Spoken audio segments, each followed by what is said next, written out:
Welcome to the Rise Up podcast, where we explore the stories of business leaders rising above challenges and driving innovation. I'm so excited to have joining us for our next episode, Brad Wyatt, the owner of QuarterFour. Brad, yes, sir. Thank you. Welcome to the Rise Up podcast. Thank you. Glad to have it. Yeah. I appreciate you having me on today. Absolutely. So many things I want to get into, and I always like to kind of start with kind of beginnings. You're a West Texas guy. West Texas guy, yes, sir. Born and raised in Spur, Texas. Spur, Texas. Texas. What's their mascot? Bulldogs. Spur Bulldogs. You're not the Rawls fighting jackrabbits, which I always found a rather fascinating. Like, who sat around and said, "Boys, let's call ourselves the Jackrabbits"? Let's call the Jackrabbits. Bulldogs has got some firm foundation. Does. It's good. Yeah, yes. That's right. Yes, no, it's a great place to grow up. I grew up. We farm and ranched. Yeah, and so had a great upbringing and but also worked very hard. The family worked and I was one of the fortunate ones that my parents did not want me to take that route immediately. Yeah. They said, "Hey, one day if you choose to come back and do that, that's your choice. Yeah. But we want you to leave and go be great." Wow. And so it was great advice. And so I had no pressure to stay and run the business. And so chose to go to Texas Tech and then the story is where we are today. Nice.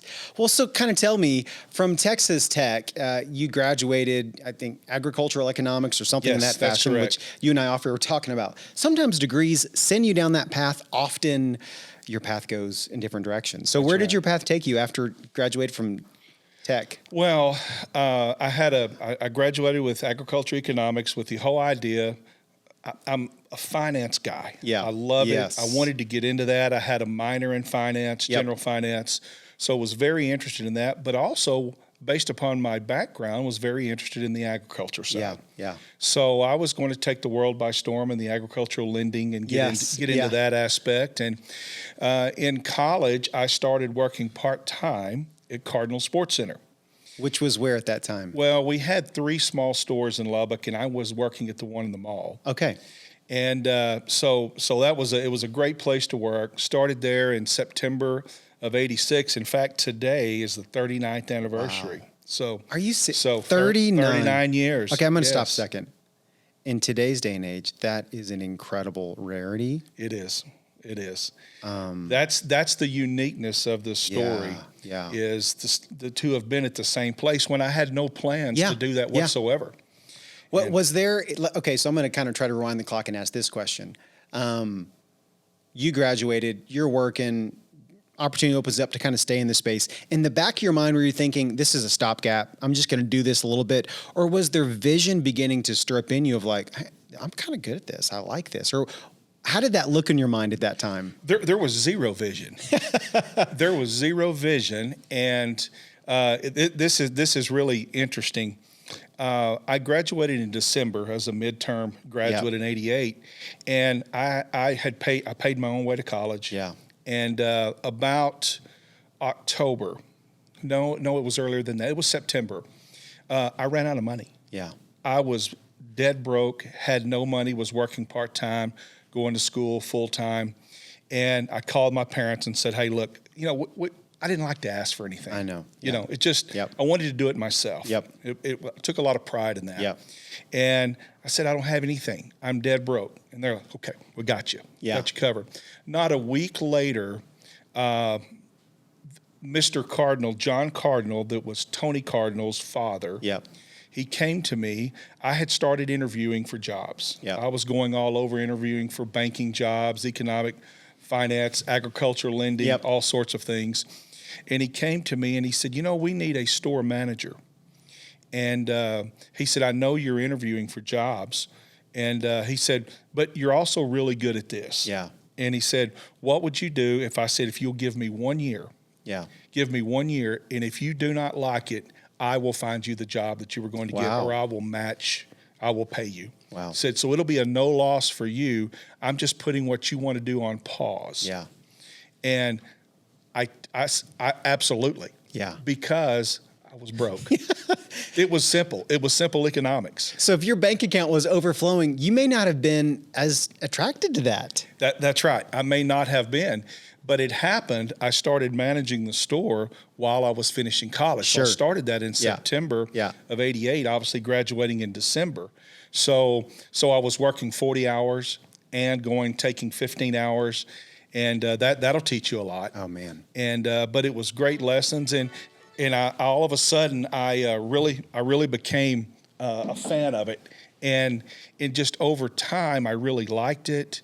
Got into, as I grew into it, got into more of the purchasing and they allowed me, they really entrusted in me to do a lot of things. And so then I just started there and just worked my way up, I guess. So you're having a finance background. You and I talked a little bit. We could talk for ages about money and modeling and finance and investments, manage, all that kind of stuff. Did you notice in the retail capacity, you're being able to pull on some of those skills and some of those kind of, financial strings, or did you feel like it was still a little more of, inventory, retail, managing people? Well, it was a caveat that I hadn't thought about before. Yep. The finance part that I was interested in was all about lending and personal finance and all of that. So then all of a sudden it shifted over to the business finance. Budgets, profit and losses. And inventory and payroll and those types of things. So I was intrigued by learning from the business side. And I felt like I knew a fair amount. I didn't know as much as I thought I did, but a fair amount on the personal side. And so when I incorporated the business side, I was just intrigued by it. And it was quite a challenge. It was a challenge to, how much inventory do you carry to maximize sales, but yet not over exceed your budget, your bank accounts, and terms, and just all of the things in business. And I just got enthralled in it and just loved it. It's so fascinating, and I say this to young people, and you manage a lot of young people, so you probably. I just tell them, you sometimes have no idea what's going to trigger your interest, your curiosities, until you just step out and try stuff. That's right. That's right. The first professional job, it may end up being the thing. It's probably one of a few things that begins to inform you as to what you're good at, what you're passionate about, what you're skilled at doing. But you don't know till you know. You don't know till you know. And I was a planner. And I had my entire life planned out by the age of 24. What do you think? It went that way? Oh man. No. It didn't go anything close to that. And so you learn a lot of life's lessons in that. And so now I'm trying to share those lessons with all the kids that work for us and young adults, and through the experience of poor decisions and thinking I'm going to go this road when I went this road, whatever it is. And so it's been quite a history. But one that I'm very proud of. Well, and I'm going to ask a lot more about kind of what that journey's been like for you in leading and managing. But I want to take a minute to kind of point to, the founders of this, retail legacy that is Cardinals, which is now QuarterFour. Yes. John Cardinal, was he the, granddaddy, OG? He was the original owner. He purchased the business in 1946. Wow. It was called the Sports Center at the time, and their family was originally from Amarillo, and so he purchased it, and it was primarily a school sales store. Okay. They had a retail location, but he was out on the road himself, and he was doing everything. It was a one-stop shop. So he's selling athletic apparel, et cetera, to schools. To schools. And so, and then, of course, had a small store. Then as time went on, his son, Tony Cardinal, came into the business. And then they started expanding the retail platform and opened up a couple of 3 different small stores around Lubbock. And the school sales division also was in growth mode as well. So Tony is who I worked with the most, and he's the one that hired me, and but had a great relationship with his father, John. I think of him as a second father, to be real honest. A lot of great advice. He was one of those guys that when he came into your office and he asked you, how are you doing? He didn't do that just for conversation. He wanted to hear how you were doing. So if there was any lesson I learned from him from the start, when you ask that question, be interested in what they have to say about it, not just in passing. So learned many of life's lessons from him, And it was a wonderful experience. Man, I love that you reference that, because I think in today's day and age and culture, as leaders, right, we're pulled in so many different directions. Right. But it's like, I think in the back of our minds, we cannot neglect the personal interest, the legit, sincere interest in the people that are working for us, our team members. And I don't know, people come alive. They're like, oh my gosh, they actually care about me. I think their buy-in into the organization, to the team, only grows when there are those intentional moments of, how are you really doing? No question. We have failed at that with some through the years. Sure. And their feedback has been that very thing. I never felt connected. Yeah. And the ones that have excelled with us, and typically are the ones that are still there, that worked for us for 20 years, and they did get connected, and we did connect with them. And so it's still a goal of mine. Even I'm 59 years old and been there 39 years, and we have a new 18-year-old kid. I need to connect with that kid. I don't want him to see me as, hey, this is just the owner that I need to be scared of. This is a guy that I'm working with. We're a team. And so I fell at it some, just for sheer time, but that's not an excuse. It's still a goal to connect with these kids, because it's also, think about these kids, most of them have come from somewhere else. Yeah, that's right. And they need something to help them with a little bit of stability as well. You could say second parents, not necessarily that, but mentors to lead them along the way. And we've heard that, we've provided that for a lot through the years, even heard from some of their families. So that's always very rewarding to say it was a great experience. They bought in, you gave them great advice. And many of them, they come to me or come to us, okay, now I'm graduating. I've got these 2 job opportunities. What are your thoughts? And so that's where I want to be. It's not about being a business owner. It's more than about just making a sale. That's right. It's about relationships, and it's about affecting people's lives. And that's what we want to do, and that's what I want to do. And you can tell a difference as a consumer, as a customer, as a shopper. You can tell a difference when you walk in and there's a culture and an atmosphere. Right. You don't know what's going on behind the scenes, but you can just sense it and see it in the, just the countenance of people, the engagement of the employees and the teams. And that's a reflection of top-down leadership. Yes, sir. So I'm curious too, as you kind of mentioned, 1946, little more sales to school districts, but I'm just imagining the change in consumer habits as it relates to athletic, sporting, teams, universities. I mean, that's probably been a fascinating observation, right? To just see that, totally. I'm going to say just accelerate and grow and continue to grow. Yes. I mean, I just think of today, and I'm just referencing one company that's on the outskirts of it, Fanatics, which is just, question. Like, I could not believe, I'm like, this industry is that big? It is. It's a huge industry. It's grown exponentially. As you know, families spend even more than they probably should on recreational activities. So many schools now do not have the budgets that they used to have. So individuals and parents and families pay to play. They're being asked to provide more. Back when I was in school, I mean, we probably didn't have the greatest stuff, but we didn't pay for it. The schools bought everything. We're still blessed in this area. The schools still buy a lot of the stuff for the kids. But if you go to the Metroplex, it's pay to play. Wow. And so that's been a big shift. So when you shift over to that, what they're buying is quite different. And of course the trends, and you see basketball teams now. It used to be every kid in a basketball team that wore the same shoes. Look at it now. Look at Texas Tech. I mean, I'm sitting there, instead of watching the game, I'm looking at their feet because I want to see what they're wearing.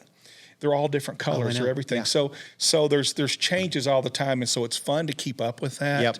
It's a challenge, and but the dynamics have changed quite a bit. We still sell to schools and businesses. Business is a big part of our business. Lots of corporate, cap sales and uniform sales. All the merch. Everyone wants to show their merch at every level. At the business level, the nonprofit level. You know, we're connected into a large church here, and we've got merch coming out, and people just flock to it. When I see your shirt, Rise Energy, I want to know what that is. Well, you know what? That's what people connect to. Props to your team. I find shirts that I like, and I take it to you guys. There literally, you go. There you I take go. it to you guys. You've got all my logos on file. Dress this up for me. Dress it up. So we're all very proud of our brand. Yeah. And so it's no different in the schools. And so it's a lot of fun, and that's a big part of our growth area. Right now, current economic conditions, retail is a tough slate. Yeah. It's not easy. We really saw this in baseball season this last year. Come on, baseball bats, some of them are $500. Well, that's an easy thing for a family to get rid of in the budget if things are a little tough. Our groceries are more, our fuel's more, all of the things that we all know. And so we saw a little bit of a shift there. And so we've got to adjust with that shift as well. So, what can families afford? Do we still buy a little bit of this, a lot of this? And so I'm quite intrigued by the challenge and want to shed some tears sometime as well. Because things are turning at a very fast pace right now. What is the kind of, I'm going to use the word geographic footprint that QuarterFour has? You've got, again, school districts, which I guess are scattered all over the Panhandle, West Texas. And then from a retail standpoint, I've said this shocks people, and you guys are an example of it, of how many people the city of Lubbock, the hub city, attracts and draws in for all the different things. And people pop into your store. You bet. So we, from a retail standpoint, we have a small store in Plano. Okay. And so it's very nice, but it's small. Where in Plano? I grew up Park in Preston. Yes. Park in Preston. Used to live a few minutes from Park in Preston. There you go.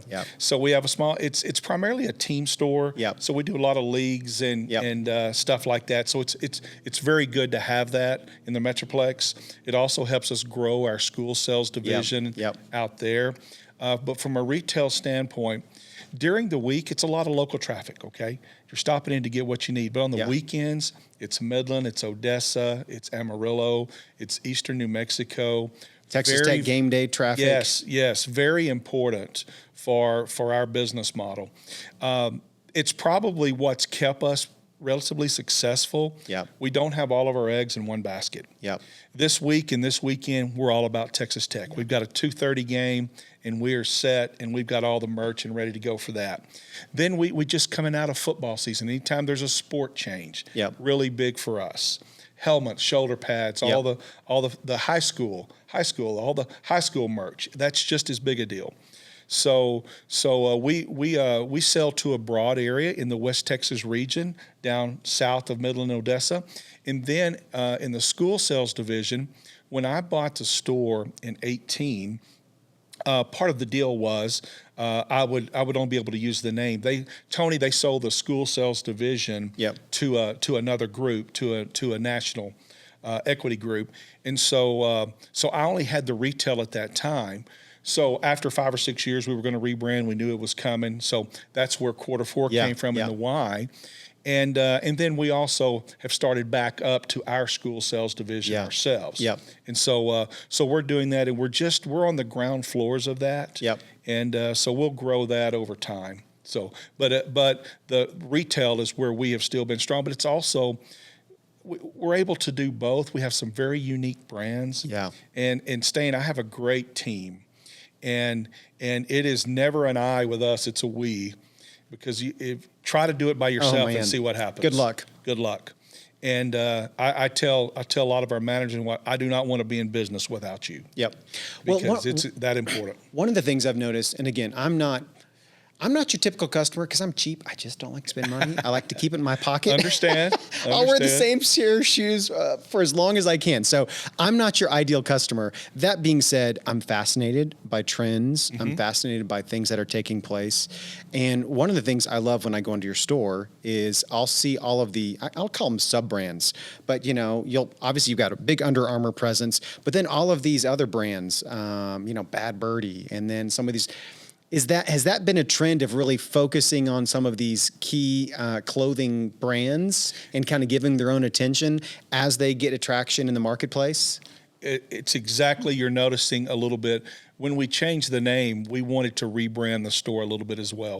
We did not want to be just sporting goods. We didn't want to be just bats and baseball gloves. And so we're doing a lot of boutique brands. Yep. Obviously, we have the high-end brands, the Lululemons. Yep. And so we've got a group of people at our store that find these and are amazing at it. And so, for instance, I'm wearing a brand that's a Texas brand, really great story, Barlobo. Yeah. Yes. And priced very well. So those are the unique things Yes. that we're trying to rebrand us. Even the way we have redone our store on the inside by moving sporting goods back a little bit to the center. And there's a little bit of a story. It's the core of who we are. Yep. So we put it in the center. Yep. And then we're building around that the rebrand of all the uniqueness of these boutique brands. Boutique shopping is a big deal. Well, I just have to imagine, right?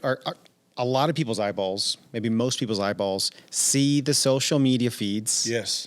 And you're like, should I get something nice? Maybe you'll get one thing. Right. And then you walk through, QuarterFour to go look at shoes, and all of a sudden you pass that brand. Right. Right. And your eyeballs are going, oh, it's right there. I liked it here. So, I mean, again, as a non-shopper, and I literally mean that, when you can grab my attention, you're doing something really good, because I'm probably the hardest attention to get as a retail customer. Right. So you're focused on what you're going in for. Absolutely. And you're price conscious. I'm in and out in 5 minutes, but all of a sudden it's like, oh, I like that Bad Birdie shirt there and this pickleball. Well, thing the over milk's here. not at the back of the grocery No, store it's by not. accident. That's right. That's right. So then we expanded. When we opened this new store, it was a big thing. Of course, it was still Cardinals at the time. Yep. We closed the 3 small stores, opened the one big store in 2011. That was quite a leap of faith. Yep. For Tony, very scary move.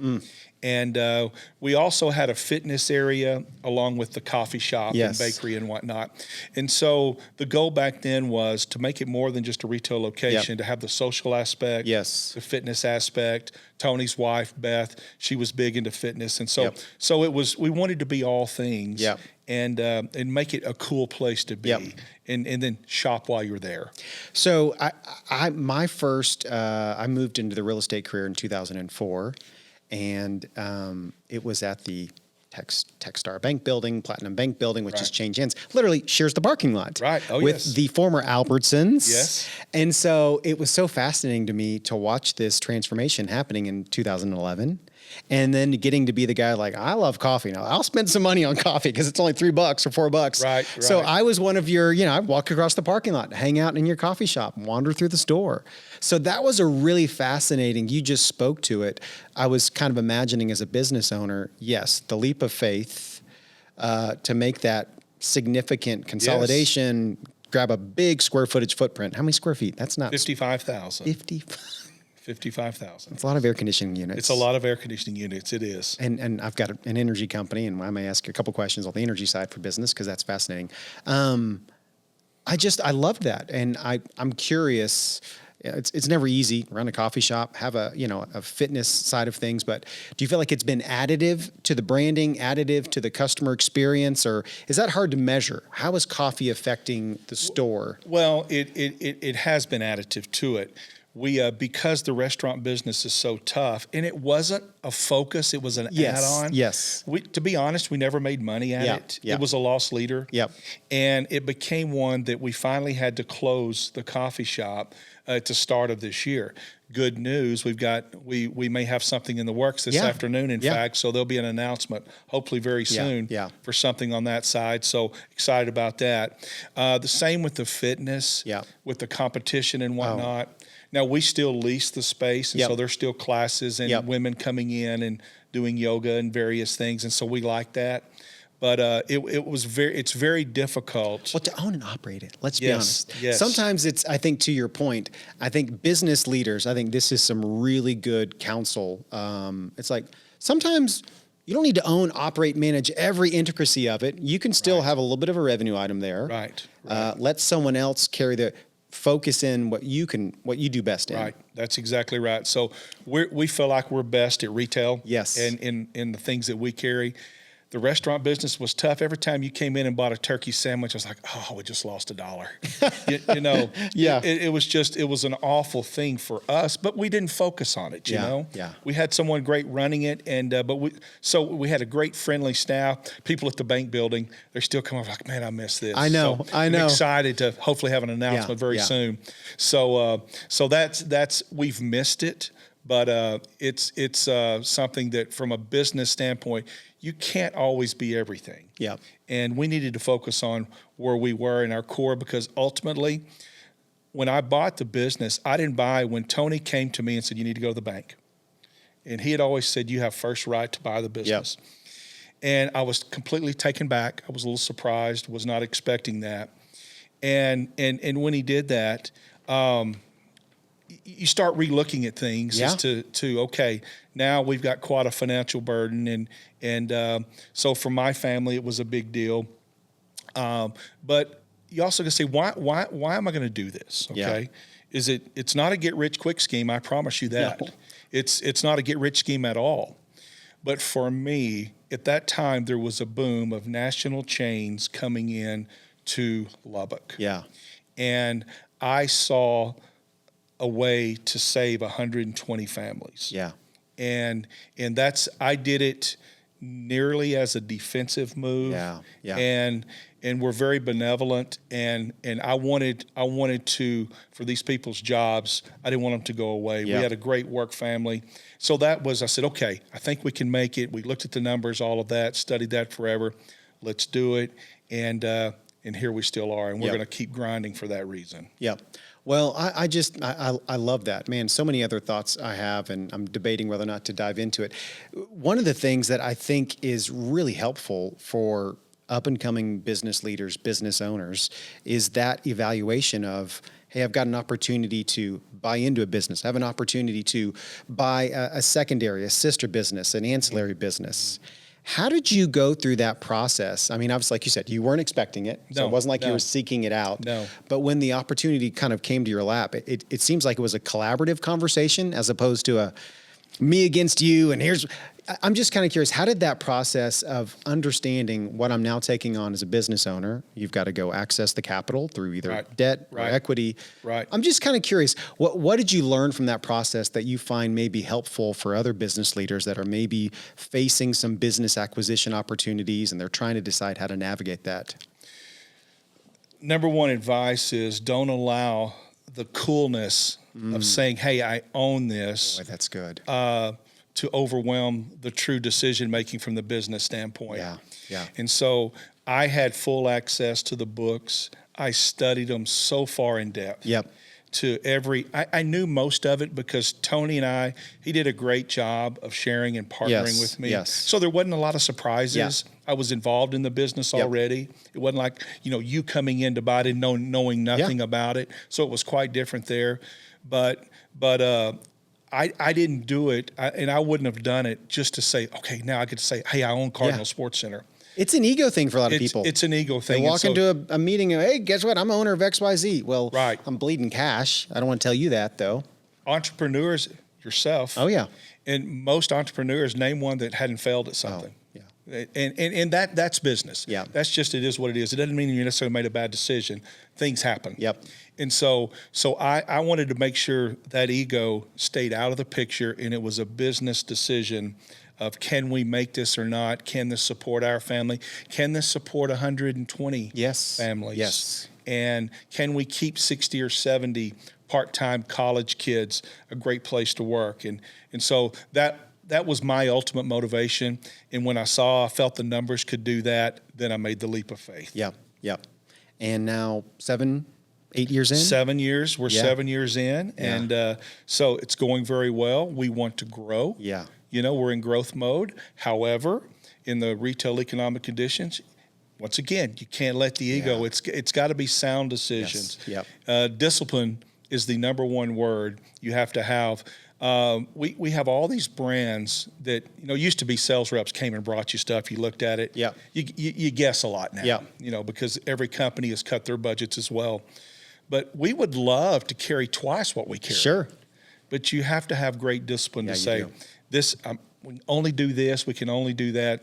Live within your means. It's no different than your personal checkbook. That's right. Living within your means. So the success of a business is based upon living within your means. Boy, that is so true. Simple as that. So true. I mean, that could be preached over and over and over at the household level, at the business level. Right. Wish our government could pay attention to that, but that's they haven't. That's another. We could talk a while. Oh my gosh, the economics of government administration is just Bonkers. Yep. Okay. A couple of rapid fire questions as we kind of wrap up this. Was there any kind of crazy ideas that you chased after? Your team said, "Hey, I think we should try this." Maybe you did, maybe you didn't do it, but I just kind of always love the brainstormings that's happening behind the scenes that sometimes is like, well, we're not going to do that again, but that was fun to chase. Well, yes. We have a. I don't have. We've got a great crew on seeing. Hey, this would be really cool to do. This would be really cool to do. But I'm kind of the dream crusher. Yeah. Unfortunately, I'm kind of practical. Yeah. And so I crushed a lot of dreams of, hey, this would be fun to, quote, have a Ferris wheel in the store, to have, all these cool things. We had an idea to come in. Somebody said, let's build a third floor with an exterior deck, and we're going to put a DJ up there and basically make a rock concert. So all this sounds fun. I know, yeah. And so cool ideas, but we got to be practical. Is that going to really the question that I asked, because I'm creative. I love ideas, but literally my brain, this is probably the financial side to me, I literally see dollar signs floating around. I know. And those dollar signs go, well, those dollar signs that go out the door there actually come back in the form of more customers, more sales. And if it's a real stretch, I'm the same as you. I'm like, yeah. It's hard for us, but there is something to experience. One of what we teach with our people, if you came in today, Josh, and you spent $1,000 and you have a bad experience, we lost. Yeah. We did not win. Yeah. Where we win is when you come in and spend $50 and have a wonderful experience. Boy, that's so good. And so for business owners, you quit thinking big. That's right. Think small. Take care of the small, which will lead to repeat. And I need you spending $50. We want to be top of mind every time you need something that we may have. Yep. And if I can give you an experience, then you will do that. If I don't, then you won't. Yeah, that's right. You may have squeezed out a few dollars in profit on that transaction, but your lifetime customer revenue has just plummeted. Tanked. Yep. Yes. Yeah, that's great. You referenced a little bit of leadership. I kind of like to ask, is there a certain leadership style that you just kind of are drawn towards as you lead your managers and certainly a lot of young people at the sales floor level? Listen. Yeah. Listen, and be willing to change. You have to be. Sometimes you have to make tough decisions. Yeah. You don't necessarily get to be the friend. You have to be. You've got to look out for the business. Yeah. Sometimes you want to look out for the individual. Yep. But it's still about the big picture. Yeah, it is. Taking care of the 120, you know? And so, but be a great listener. I don't think I was a great listener early on. Yeah. I have gotten better at that, and I'm still growing in that. And so when you sit down and you talk to someone when it's issues at work, whether it's issues at home, whatever, just listen. Yep. We have 2 ears, 1 mouth. Yep. You've heard it. This is a personal curiosity. I kind of got exposed into the energy business about 6, 7, 8 years ago and just kind of turned on all of these, understand owning real estate, understand owning business. But we launched an energy company, and little did I know the energy landscape in Texas would change radically. Cost of energy is skyrocketing all over the place. Lubbock goes through this crazy deregulation. Right. And so I'm just kind of curious, as a business owner, have you felt the impact of some of these energy changes, costs and so forth, or is it just kind of, it's just a line item on the income and expense, or kind of what? Well, it is just a line item. However, it's an expensive line item when you have a store our size. Yeah. And so we did our due diligence, but we have felt like, I really didn't feel like we saved any money. Yeah. I didn't like the way a lot of the energy contracts were coming in looking with free on this day. It made no sense to me. No. And so I'm a simple guy. Yeah. And so the solution that we chose was a very simple one, but I felt like it was, for the most part, the same. Yep. So I hadn't seen a big difference, to be real honest. Yep. For us, it was more about conversion, LED and whatnot, to use less energy. Yep. And we have a lot in our decoration shop. We have a lot of ovens that run a lot of wattage and stuff. And so we worked more on our internal equipment than we did necessarily worrying about the deregulation. Which is the thing. That's control what you can control. There's only so much you can control on the outside. That's right. That's right. But really, there's more that can be done internally. I think that's one thing. Technology is helping some businesses that are a little more energy heavy to take advantage of some things. Absolutely. Efficiency. That's right. Efficiency. That's, it's all about, you see the windmills, you see the green energy and vehicles. And I mean, we could talk about that a long time, but if you can do just a little bit, just a little bit, 1%, just 1%, we talk about that all the time. Help one person. Yes. You don't have to help everybody. That's right. But just do a little bit. If we all do that, it's amazing what will happen. Any current opportunities that are exciting to you as you kind of think about, again, growth and so forth? You'd kind of mentioned maybe beginning to grow the division back to schools, but what excites you when you think about the next 6-12 months for QuarterFour?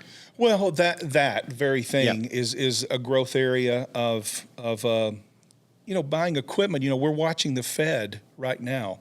These interest rates are a big deal. Yeah. They are a big deal. Obviously, it affects the homeowner. Come on, Fed. You've got to come through. Right. It's a big deal because we have equipment we want to buy. Yes. It's the more equipment we have, then I get to add someone to operate it. Yes. So it does. It affects the decision of the Fed, affects small town QuarterFour in Lubbock, Texas, just as much as it does, because we can grow our economy, we can add a job, we can add the equipment, and that's a big circle of income for who's selling the equipment, and so that's how it all works. And the economy has been slowed a little bit by that. So I'm very encouraged, hoping. President Trump's done a wonderful job in 6 months, and so if it's even been that long, I guess it has. But where we're going with the economic side, I'm very positive. I'm very upbeat about it. So 100%. We could talk a long time about that. I pay very close attention to a lot of the financial interest rate metrics, and I think trends are certainly pointing to. I think motivations and decision makers are pointing to. Certainly trying to lessen the impact. I get why they had to put the brakes on some inflationary costs, but I think those telltale signs are past us. Well, the inflationary cost, that's a true deal. Yep. We have several items that has taken that one step up. Yep. Where they talk about, is it going to be an everlasting or is it a one-step jump? It really is a one-step jump. And so I believe that because we're seeing it. Yeah, they're not going back. They're not going back. No. So, no, it's there to stay. Yeah. I assure you that. Yep. Well, good. Well, last question I always like to ask our guest, and man, this has been so good. Gosh, my brain's just full of things we could chat about, which always tells me maybe we do a part 2 sometime down the road. Maybe we can do next year, tell us how things are moving. I like to ask, what would you tell your 20, 25-year-old self? You're having a cup of coffee and just sharing some life with them. Well, I planned my entire life out, as I said, at the age of 24, and it didn't go that route. Yeah. And enjoy today, plan for tomorrow, be financially responsible, make good practical decisions, be benevolent. Yeah. We're a very benevolent business. Yep. And, I mean, what good is it if we can't help others with what we have? That's right. And so don't let the ego get in the way. Mm-hmm. Yes, you've got to step out onto a plank sometimes. Sometimes that plank breaks. I understand that. You get right back up. Yeah. I have failed at many things, and but I get back up. Yeah. And we're gonna dive again tomorrow. So don't let failure. If you hadn't failed, you hadn't done enough. Yeah. And so dive in, but dive in smart, with discipline, with respect for everyone. Be helpful to everyone. Be generous. And the very basic things, have faith, all of the above. Yeah, it's interesting that the principles of life really haven't changed. They haven't. I think a lot of the noise and chaos and, attractive things that are out there. But at the end of the day, the core will get you through every single day. That's right. And that should be encouraging to people that feel like, oh, am I going to do it right? Am I going to do it wrong? Am I paying attention to those trends? It's like, just take a deep breath. Take a deep breath. Yeah. That's right. Awesome. Well, Brad, how do people reach you if they want to contact you or QuarterFour? Are there any, emails, socials, anything like that, website stuff that you want to point people to? Well, QuarterFour.net. Yep. We're there. And 6524 Slide Road. Yep. The old Albertson building. My office sits right where the meat market was.